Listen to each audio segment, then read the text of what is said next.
അതെ, ലീഗുകാരോടാണ്, കോൺഗ്രസ്സുകാരോടാണ്, മുഴുവൻ യുഡിഎഫിന്റെ പ്രവർത്തകരോടും നിങ്ങളാണിത് പ്രധാനമായിട്ടും കാണുന്നത്. ഇപ്പോൾ നമ്മളൊരു നന്മ ചെയ്തിട്ട് CPM-കാർ ചെയ്യുന്ന പോലെ അത് ലോകത്തെ മുഴുവൻ വിളിച്ചറിയിക്കണമെന്ന് ഞാൻ പറയും. പക്ഷെ നമ്മൾ ചെയ്തൊരു കാര്യം അത് ചെയ്തില്ല എന്ന് പറയുമ്പോഴെങ്കിലും അതിന്റെ സത്യാവസ്ഥ ജനങ്ങളെ അറിയിക്കേണ്ട ബാധ്യത നമുക്ക് എല്ലാവർക്കും. ഈ അടുത്ത കാലത്ത് CPM സൈബർ നെറ്റിൽ പ്രചരിപ്പിച്ചൊരു പ്രധാനപ്പെട്ട തമാശയും വയനാട്ടിൽ ദുരന്തമുണ്ടായതിനു ശേഷം വീടുകൾ എത്തിയില്ലെങ്കിലും പ്രിയങ്ക ഗാന്ധിയുടെ കലണ്ടർ എത്തിയല്ലോ. ഈ വയനാട്ടിലെ വീടുകളുമായി ബന്ധപ്പെട്ട് ഏറ്റവും ആധികാരികമായി സംസാരിക്കാൻ നിങ്ങൾക്കൊരു കാര്യമാണ്. രാഹുൽ ഗാന്ധി വയനാടിന്റെ MP ആയതിനു ശേഷം, കൃത്യമായി പറഞ്ഞാൽ ഒരു 2022 ശേഷം വയനാട്ടിൽ രാഹുൽ ഗാന്ധിയുടേതായ ഒരു പദ്ധതി കൈത്താങ് എന്നാണ് ആ പദ്ധതിയുടെ പേര്. ആ പദ്ധതിയിലൂടെ മാത്രം ഇന്ന് വരെ ഏതാണ്ട് 94 മനുഷ്യന്മാർക്കാണ് വീടുകൾ നിർമ്മിച്ചിരിക്കുന്നത്.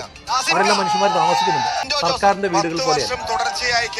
നിങ്ങളിൽ എത്ര പേർക്ക് ഈ 94 വീടുകൾ നൽകിയ കൈത്താങ് പദ്ധതിയെ പറ്റി ഞാൻ തന്നെ ഈ കഴിഞ്ഞ ദിവസമാണ് രാഹുൽ ഗാന്ധി ഇത് മനസ്സിലാക്കി. ഞാൻ ആ ബെനിഫിഷ്യറീസ് ലിസ്റ്റ് എടുത്തപ്പോൾ അതിനകത്ത് എനിക്ക് ശ്രദ്ധേയമായി തോന്നിയ ഒരു പേര് ഞാൻ ശ്രീ AK ബാലൻ മന്ത്രിയായിരിക്കുമ്പോൾ അദ്ദേഹം വയനാട്ടിലെത്തി ഇന്ത്യക്ക് ആകെ അഭിമാനമായ വയനാട്ടിൽ നിന്നൊരു കായിക താരത്തോട് പറഞ്ഞു, നിനക്ക് ഞാൻ വീട് വെച്ചു.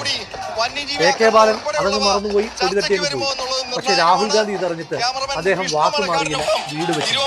അതടക്കം വയനാട്ടിൽ കാട്ടാന ആക്രമണത്തിൽ കൊല്ലപ്പെട്ട ഒരു സാധു മനുഷ്യന്റെ കുടുംബത്തിന് വീട് വെച്ച് കൊടുത്തതടക്കമാണ് ഈ 94 വീടുകൾ. ഇനി ദുരന്തത്തിന് ശേഷമുള്ള കാര്യങ്ങൾ മാത്രം പറയാം. ശ്രീമതി പ്രിയങ്ക ഗാന്ധി എന്ത് ചെയ്തു എന്നാണല്ലോ ചോദിക്കുന്നത്. മുണ്ടക്കൈ ചൂരൽമല പ്രദേശത്ത് ചെറിയ ചെറിയ കച്ചവടങ്ങളുമായി ജീവിച്ചിരുന്ന ഒരുപാട് മനുഷ്യന്മാരുണ്ട്. അവരെ സർക്കാർ മൈൻഡ് ചെയ്തിട്ടേ ഇല്ല. അങ്ങനെയുള്ള 40 മനുഷ്യന്മാരെ ലിസ്റ്റ് ചെയ്ത് അവർക്ക് ഓരോരുത്തർക്കും 5 ലക്ഷം രൂപ വീതം ശ്രീമതി പ്രിയങ്ക ഗാന്ധി കൊടുത്തു. അങ്ങനെ നോക്കുമ്പോൾ ആകെ 2 കോടി രൂപയാണ് വയനാട്ടിൽ മുണ്ടക്കൈയിൽ ചെറിയ ചെറിയ കച്ചവട സ്ഥാപനങ്ങളുമായിരുന്ന മനുഷ്യന്മാർക്ക് ഇതിനോടകം ശ്രീമതി പ്രിയങ്ക ഗാന്ധി കൊടുത്തത്. ഇനി CPM-കാരോടാണ് ചോദിക്കുന്നത്. ഈ വീട് നിർമ്മിക്കാൻ കോൺഗ്രസിന്റെ ഈ പൈസ ഇല്ല എങ്കിൽ നിങ്ങൾ എങ്ങനെയാണ് 100 വീട് നിർമ്മിക്കുന്നത് ചോദിക്കുന്നുണ്ടല്ലോ.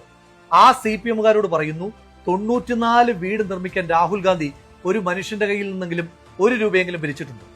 ഈ 2 കോടി രൂപ അവിടുത്തെ ചെറിയ കച്ചവടക്കാർക്ക് കൊടുക്കാൻ ശ്രീമതി പ്രിയങ്ക ഗാന്ധി 1 രൂപയെങ്കിലും പിരിച്ചിട്ടുണ്ടോ? ലീഗ് 50 വീടുകൾ നിർമ്മിച്ച് കൈമാറിയതിനെ പറ്റി നിങ്ങൾ എത്ര പേര് സംസാരിക്കുന്നുണ്ട്? ആ വീടുകളെന്ന് പറയുന്നത് സംസ്ഥാന സർക്കാർ നിർമ്മിച്ചു കൊടുത്തു. കൊടിയത്തൂർ പ്രത്യേകിച്ചും രാഷ്ട്രീയമായിട്ടും സാമൂഹികമായിട്ടും സാംസ്കാരികമായിട്ടും വിദ്യാഭ്യാസപരമായിട്ടും ഒക്കെ വളരെ ഉന്നമനം വളരെ കാലം മുമ്പ് നേടിയ ഒരു പ്രദേശം. നിങ്ങളാണിത് പ്രധാനമായിട്ടും കാണുന്നത്. ഈ തെരഞ്ഞെടുപ്പിൽ വളരെ പ്രധാനപ്പെട്ട 2 അജണ്ടയാണ് ഇനിയിപ്പോ വളരെ കണക്കാക്കിയ മണിക്കൂറുകൾ മാത്രമേ വോട്ടെടുപ്പിനുള്ളൂ. അതിന്റെ സത്യാവസ്ഥ പ്രഗത്ഭനായ ജനസേവകനായ ഈ അടുത്ത കാലത്ത് സ്ഥാനാർത്ഥിയെ നമുക്ക് വിജയിപ്പിക്കേണ്ടതുണ്ട്. അത് നിർബന്ധമായിട്ടുള്ള കാര്യമാണ്, അനിവാര്യമാണ്. ഖാസിം സാഹിബിനെ വിജയിപ്പിക്കുക എന്നുള്ളതിനുള്ള തകൃതിയായ പ്രവർത്തനങ്ങളാണ് ഇവിടെ നടന്നുകൊണ്ടിരിക്കുന്നത്. വോട്ടെണ്ണുമ്പോൾ മഹാഭൂരിപക്ഷത്തോടുകൂടി ഈ തിരുവമ്പാടി മണ്ഡലം അദ്ദേഹത്തെ വിജയിപ്പിച്ചു എന്ന നല്ല വാർത്ത കേൾക്കുന്നതിന് വേണ്ടി വയനാട്ടിൽ രാഹുൽ ഗാന്ധിയുടേതായ ഒരു പദ്ധതി അവസാന മണിക്കൂറുകളിൽ ആ പദ്ധതിയിലൂടെ മാത്രം ഇന്ന് വരെ ഏതാണ്ട് 94 നൽകി കൈമാറിയമായിട്ട് അവരെല്ലാം മനുഷ്യന്മാർ താമസിക്കുന്നുണ്ട്. സർക്കാരിന്റെ പറയേണ്ട കാര്യമില്ല. നിങ്ങൾ എത്ര പേർക്ക് 94 വീടുകൾ നൽകി? 10 കൊല്ലം പേരോടുള്ള മടുപ്പ് ഞാൻ തന്നെ കഴിഞ്ഞ ദിവസമാണ് രാഹുൽ ഗാന്ധിയുടെ ഇത് മനസ്സിലാക്കുന്നത്. ഞാൻ ആ ബെനിഫിഷ്യറീസിന് ലിസ്റ്റ് എടുത്തപ്പോൾ അതിനകത്ത് എനിക്ക് ശ്രദ്ധേയമായി തോന്നിയ ഒരു പേര് ഞാൻ കണ്ടു. ശ്രീ AK ബാലൻ മന്ത്രിയായിരിക്കുമ്പോൾ അദ്ദേഹം വയനാട്ടിലെത്തിയിട്ട് ഇന്ത്യക്ക് ആകെ അഭിമാനമായ വയനാട്ടിൽ നിന്നൊരു കായിക താരത്തോട് പറഞ്ഞു, നിനക്ക് ഞാൻ വീട് വെച്ച് നൽകാമെന്ന്. AK ബാലൻ അതങ്ങ് മറന്നുപോയി, പൊടിതട്ടി അങ്ങ് പോയി. പക്ഷെ രാഹുൽ ഗാന്ധി ഇതറിഞ്ഞിട്ട് അദ്ദേഹം വാക്കുമാറിയില്ല, വീട് വെച്ച് നൽകി. അതടക്കം വയനാട്ടിൽ കാട്ടാന ആക്രമണത്തിൽ കൊല്ലപ്പെട്ട ഒരു സാധു മനുഷ്യന്റെ കുടുംബത്തിന് വീട് വെച്ച് കൊടുത്തതടക്കമാണ് ഈ 94 വീടുകൾ. ഇനി ദുരന്തത്തിന് ശേഷമുള്ള കാര്യങ്ങൾ മാത്രം പറയാം. ശ്രീമതി പ്രിയങ്ക ഗാന്ധി എന്ത് ചെയ്തു എന്നാണല്ലോ ചോദിക്കുന്നത്. മുണ്ടക്കൈ ചൂരൽമല പ്രദേശത്ത് ചെറിയ ചെറിയ കച്ചവടങ്ങളുമായി ജീവിച്ചിരുന്ന ഒരുപാട് മനുഷ്യന്മാരുണ്ട്. അവരെ സർക്കാർ മൈൻഡ് ചെയ്തിട്ടേ ഇല്ല. അങ്ങനെയുള്ള 40 മനുഷ്യന്മാരെ ലിസ്റ്റ് ചെയ്ത് അവർക്ക് ഓരോരുത്തർക്കും 5 ലക്ഷം രൂപ വീതം ശ്രീമതി പ്രിയങ്ക ഗാന്ധി കൊടുത്തു.